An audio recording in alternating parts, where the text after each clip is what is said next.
Hello, welcome back. So this is part two, and I'm gonna do just the face. So, clean face. I've already put my moisturizer on. I recommend using a primer. It helps your skin in a whole bunch of different ways. There's a whole bunch of different primers that you can use for different purposes. It helps your makeup stay on. So I'm gonna do two primers to show you why you can use multiple ones. So the first one, this is L'Oreal Magic Lumi. This gives your face a nice glow, like a nice pearlized finish. So if you have dry skin or dull skin, this is a nice one. And then this is Makeup Forever, which is in Sephora. It's a little bit more pricey, but this is a nourishing skin or nourishing primer. So this is not necessarily like a moisturizer, but it just helps again with dry patches. I'm normally an oily skin person, but shit's changing right now for some reason. So this, I'm going to put just on my cheek area. This is where I've been kind of getting dry lately. So I'm gonna put that nourishing primer on there. And then I'm gonna follow up with a Magic Lumi all over.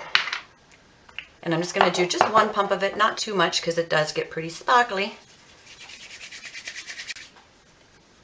And a glowy face is nice, but a shiny face is not what I want. And you can just use one, you don't need to use two. I'm just showing you the different versions. There are mattifying primers, which I also have as well, so if you have really oily skin, it helps kind of tame and control that. Now for foundation, again, not to my maintenance, but I always mix foundations. I can't ever find one that is the right color, the right finish, the right anything for my skin. Like I found this one, the Lancome, fancy words. The color is a little bit too light, and it's supposed to be for oily skin, so it really helps dry you out, which is not dry you out. It's not a shiny foundation. It's too drying. But I like the drawing portion of it and the light color of it, so I will usually take that one and mix it in with another foundation. For example, let's say this is the True Match Lumi. You can get it at Walmart. This is a little bit too dark for me, and it is a little bit too shiny because it's that luminous. So if I mix these two together, the color kind of evens out and the finish kind of evens out. So that's kind of a good example of what I do on a daily. If you only have one foundation, that's fine if you're lucky enough to find one that matches you. I'm going to use this It Cosmetics Your Skin But Better CC cream. It's a color correcting full coverage cream. So it is slightly full coverage, but yet it's still kind of natural. So I just put a pump of that on my hand, and I'm going to mix that with, let's just do a pump of that, half a squirt of that Lancome. It helps with the color. That CC correcting cream is a little bit too yellow, and I do have a yellow base of my skin, but it's a little bit too much. And then that Lancome has got a little bit more of a lighter pink. So I mix them together and it looks more like skin. So mix it together with your finger, and then I just dot it around my face. Then I'm going to use my beauty blender and just kind of pounce that around. Ooh, sorry about that.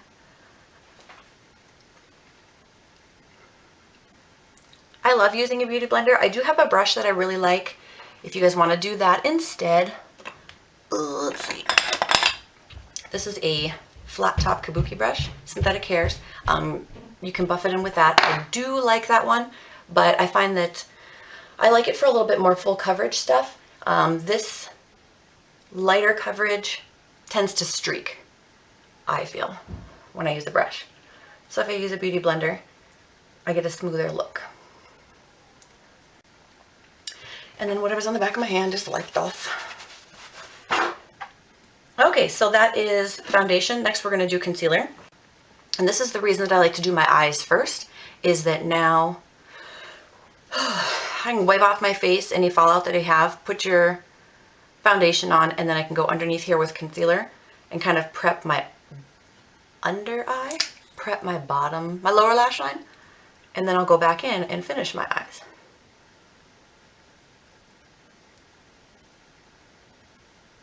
This concealer is a little bit too dark for me right now. I bought it towards the end of summer, so I am going for one shade lighter on it, but it's still not too terribly bad. It'll work. Concealer is kind of a two-part gig. It covers up the darkness under your eyes, hopefully. Kind of helps smooth out your look, but it also gives a highlighted feature or highlighted effect to certain features. So the areas that you highlight are making lighter. The areas that you contour are making darker. So normally you want the center of your face, right here, right down the bridge of your nose, your chin, under your eyes. That's where you would normally want to go just a shade, tad bit lighter to highlight. And then cheeks, outside of your forehead, is where you would go a little bit darker to contour, and then that adds dimension to your face.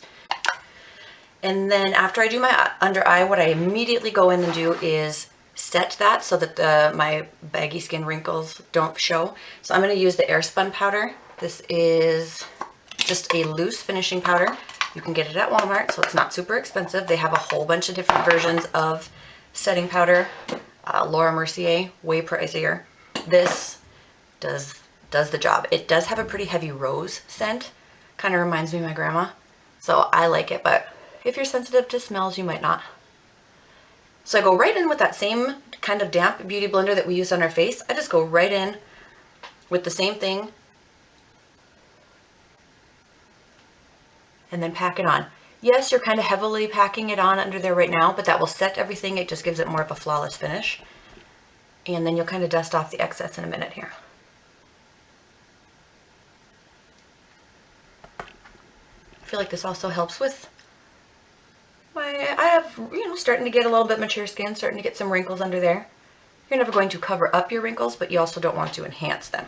So by setting your concealer, it's going to help prevent your makeup from creasing, which is just going to help it look less wrinkly. I also do my chin area. Now I'm going to go into my face powder. You don't have to powder your face if you don't want to, if that's not your thing. I need to powder it. I just need to set it. It kind of takes away that tacky, wet foundation feel. And I do have oily skin, so I'm just using, this is just the Fit Me face powder. Again, Walmart. Doesn't have to be anything pricey. And I like to press it onto my face with my brush rather than rub it, because I don't want to move around all the work that I've already done. So just press it in. Looks like I'm smacking the shit out of my face, doesn't it? Maybe I am, I don't know. And then you kind of gently dust away any of that excess from your setting powder. The reason that I use the setting powder under my eyes and not this is because this adds color, and the setting powder is translucent, so it doesn't add any color to your face.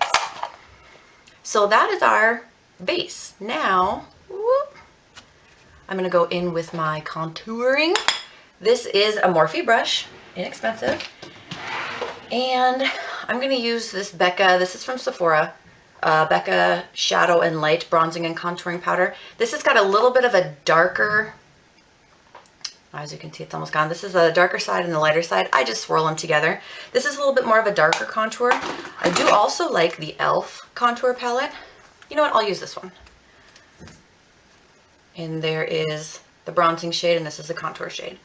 So just swirl your brush in there, tap it off. And then, like, these are where your cheekbones are. We want to contour the underneath of our cheekbones, like the hollows of your cheek, like those guys.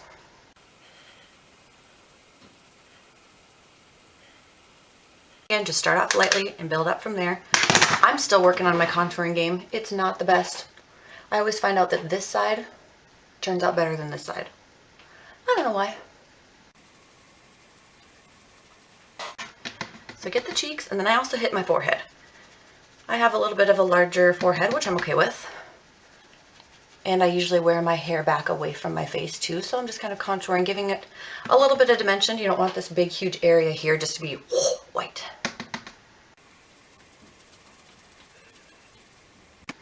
And then you can hit up just a little bit under here. Not much. Because the whole point is to make your face and your neck match. You just are kind of throwing a little separation there.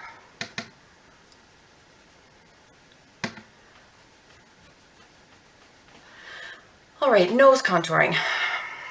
I'm not good at it. I'm still kind of working on it, but I'm going to throw it in here just because it is a thing. I have a wider set nose. I'm okay with that. But to try to make your nose look elongated and a little bit skinnier, you're basically doing 2 stripes on the outside of your nose and then a light stripe on the middle of your nose, blending it into perfection so it doesn't look like your nose is striped. Who can do that? But we're going to try. So this is a This is the Urban Decay brush that came into one of their palettes, but I like that the end, I don't even know if you can see it, but the end is narrow.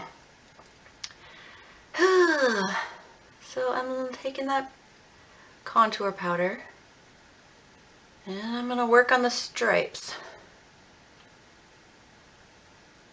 A lot of the times I don't do this step because I'm not good at it, but again, you're never gonna get better if you don't practice, so that goes true for myself.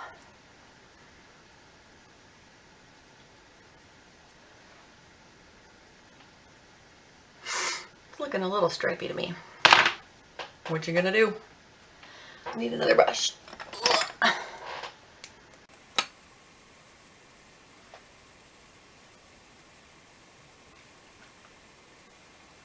Kind of tame down that stripe, and then let's just go into this same palette since we've got it out here. I'm gonna kind of mix these two lighter colors together just with my finger, and then very lightly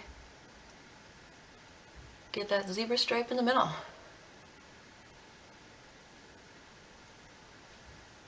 Does that work? Oh, look how slim that beak is. Yeah, no, I don't think it worked. That's okay. Like I said, not good at it. Still gotta work on it. All right, and then I like to bronze also. This is Butter Bronzer by Physicians Formula, CVS. A little bit expensive for a drugstore. I think it was probably $15, but give your brush a swirl, give it a tap. And in a little bit of a bigger section, you're almost going over where you put your contour, but in a bigger section, bigger area. Just kind of blending it out almost. Warming up the face, if you will.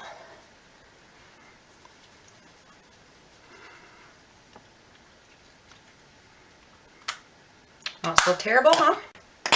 Then I'm gonna go in with a highlighter. This is from Wet n Wild. This is my favorite highlighter ever. It was limited edition. They supposedly brought it back.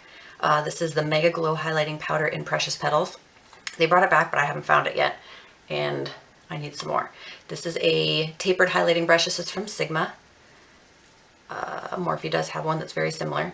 Get it in there, and then this is going to go on the highest points of your cheek. Just right there. I also do it on the tip of my nose and your upper lip. Cupid's bow.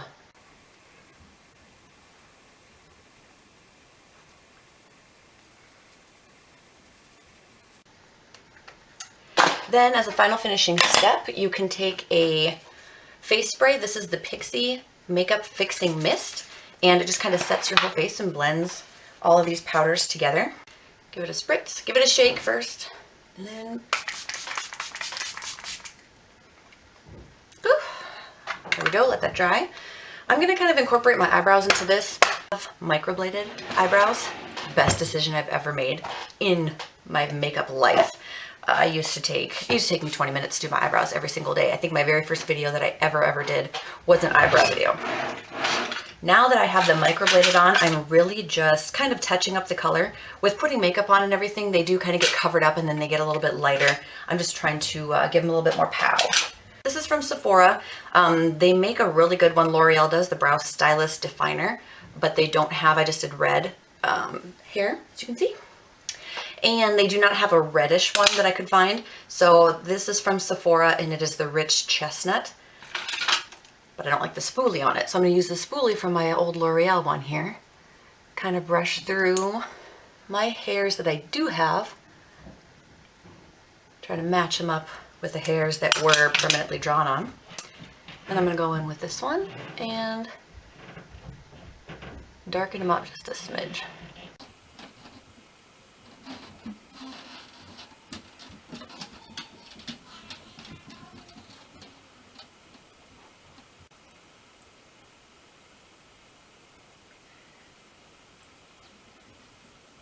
Alright, so that's pretty much it, which is way better than what I used to have to do.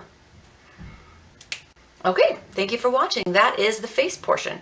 Alright, thank you so much. Have a good day. I'm not editing it out, I refuse. Bye.